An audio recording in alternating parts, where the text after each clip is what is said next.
Named after the ancient African city in Egypt, Memphis, Tennessee would be the final battleground for Dr. Martin Luther King Jr.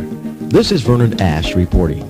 Considered by many to be a modern-day prophet, in his short life of 39 years, Dr. King touched the hearts of millions in America and around the world, and his legacy of nonviolent direct action continues even decades after his passing. Later, you'll hear actor Moses Peace in his portrayal of Dr. King as he gives an inspired speech of this writer's thinking on what the slain civil rights leader might say if alive today. But first, some thoughts about Dr. King from exclusive interviews with historical figures who remember the prophet and the times. These reflections in history feature the former Stokely Carmichael, now known as Kwame Ture, Minister Louis Farrakhan, Reverend James Netters, photographer Ernest Withers, and the Reverend Samuel Kiles.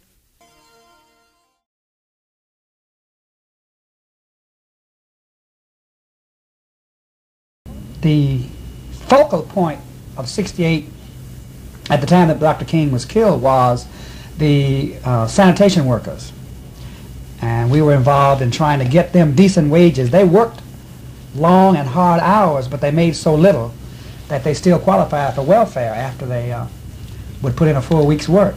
The attitude in Memphis too toward King was so by the larger community. The newspapers had ugly editorials about him. They called him, after the first march broke up, Chicken a la King. And one editorial came out with him sitting on top of a pile of garbage with some negative kind of statement under it. But it was that kind of attitude, not very much unlike South Africa. Part of our strategy, we didn't know how long the strike would last, and it was almost kind of a normal thing that we would bring in, after so many rallies locally, we would then reach outside and get prominent people in the civil rights movement to come in and speak for us. So a good number had been in. At the time, there was a white priest from Milwaukee who was really active. I don't know what happened to him, Father Grappi. And we were trying to get him to come in, and others had been in.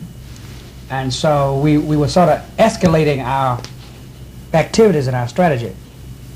And so we invited Dr. King. And of course, his staff had said, you know, you really don't have time, Doctor, because we're working on the Poor People's Campaign. But he said, well, no, if this is a part of it. These people are poor. They work every day and they're poor and they're still not getting paid. So he diverted himself from the campaign to come into Memphis. This Memphis sanitation worker remembers what life was like for the city's 1,300 sanitation employees in 1968. Our working conditions, they was real poor. We had to work in the rain and in the cold. At that particular time, it was during the month of March. And we didn't have any rights as far as working conditions was concerned. We was compelled to go out and to work in the cold and in the rain, and whatever refuse was in to be brought out to the trucks, whether it was mud, rubber, dirt, bricks, rocks, whatever we had to, you know. I can barely remember, I believe at that particular time, I might have been making something like $1 and maybe 60 cents an hour. And at that particular time, I can't remember whether we gotten a raise, but I do know that even with what we was getting, you know, at that particular time, that we, after getting paid, after working some 2 or 3 weeks before we gotten paid, and when we did get paid, I can truly say the next day we was eligible for welfare because the checks were so small, you know, till it wasn't anything that you could really do with them. Dr. King responded to the cries for help and came to Memphis on March 18th, calling for a mass work stoppage and protest march to be held on his return 4 days later. However, on March 22nd, a record snowfall would force the protest to be delayed until the 28th. He got the idea of calling a work stoppage. He said, in support of the sanitation workers, after he finished his speech, he said, "I'll come back to Memphis and lead a march." He said, "Nobody goes to work that day. Let's declare a holiday." And everybody said, "Yeah, yeah." And there was a lot of concern about that. It was really kind of eerie because it was in March. And he called for the work stoppage. And we set a date in March 1968 to have a march. And he was going to come back and lead it. And everybody was saying, "Well, you can't do that, we can't do this." "Yeah, we're going to do it. There will be a work stoppage." Companies that started saying, "If black people take off, we're going to fire them," and they were trying to intimidate them. As it turned out, we had one of the biggest snows that Memphis has ever had any time, January or February, in March, on the very day that we were going to have the march. He could not even come in. The airplanes couldn't take off or land. So there was a work stoppage because people couldn't go to in Memphis couldn't go to work. The planned peaceful protest march began as scheduled on the 28th, but shortly it erupted with violence. As a result, Memphis Mayor Henry Loeb imposed a curfew and summoned over 3,000 National Guardsmen to watch over the city. Reverend Netters was one of the marchers present that day, and as an elected official witnessed the ugly, brutal confrontation firsthand. Well, I think I was more determined after that than before to make sure that something be done legislatively, use the powers that we had within the structure of city government to take some action, because in reality, the march itself did not precipitate the violence. It was an underlying group, an underworld group that infiltrated and took advantage of an opportunity to set off violence. Because I remember very well, I was about second line in the march from Dr. King, who was on the front line, and we were arm in arm with the full length of the width of the street. And to my knowledge, nobody in that line ever attempted to cause any violence or to deviate from the plans that had been laid down as far as the march is concerned. We were very careful to know what our rights were as nonviolent protesters. We knew the law. We knew we could march without being harassed by the police and everything. We had been really instructed on what to do and how to do it. But this other element came in, and the first brick that was thrown burst a plate glass window. If I remember, it was right near Goldsmith in that area. And it sounded as if somebody had thrown a bomb, and that set it off. And of course, they had their plan set in motion then to loot, and rob, and steal, and break up the whole thing. Well, of course, the police officers and guards and everybody else who was standing in control didn't know what was happening.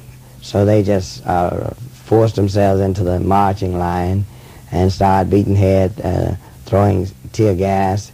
And by the way, I was shoved down to the street, and a tear gas bomb blew up right in my face. And I guess if someone hadn't come to my rescue, I might have been stampeded. But I did manage to get out, and we just dispersed and went every direction. Dr. King was driven safely away from the march, but was severely criticized and said to be an instigator of violence. It really upset him and disturbed him that the country was moving in such a fashion that we couldn't have peaceful demonstrations. We know now that the fellows responsible for creating the disturbance in the march were on the payroll of the FBI. We didn't know that then. They fancied themselves as militants, but they were really working for the FBI and started the riot. And rather than have the Memphis police isolate those guys, they waited until they kept saying, we had this march, and I was near the end of the march, because most of the leaders, we had this thing about who would march closer to Martin. So I always made it a point to see what's happening in the back. And I kept hearing after the demonstration started, and that sort of thing. The police kept asking for permission to break up the march, and I was listening on one of the black policeman's radio, and he kept, and these police kept saying, permission to break up the march, permission to break up the march. And finally the man gave permission, the commander gave permission, and they simply waded into the crowd who was marching peacefully, instead of going over to the side, isolating those guys who, and it wasn't that much vandalism, really. They broke out windows, but that's why I call it a police riot, rather than, there was not the kind of violence. People were not, we didn't pull white people off the street and beat them up and all that kind of, beat policemen up. I think there were no injuries to the police. They came in beating up. My 9-year-old daughter was sprayed in the face with mace, and she was simply marching. I mean, so it disturbed him so, and I think that's when the editorial came out calling him Chicken a la King. We had to, the guys, security, had to lift him bodily away from that danger, because the police, would have gone in and beat him up. Put him in a car. They just flagged the car down on the street, put him in the car, and took him to the Lorraine Motel. But they had to lift him bodily to get him away from there. And that's when the papers called him Chicken a la King, and set a mood and a climate in which Ray felt very comfortable in coming into Memphis and killing him. But he knew that he had to lead a peaceful march. He said, there's no question, we cannot allow this to turn us around.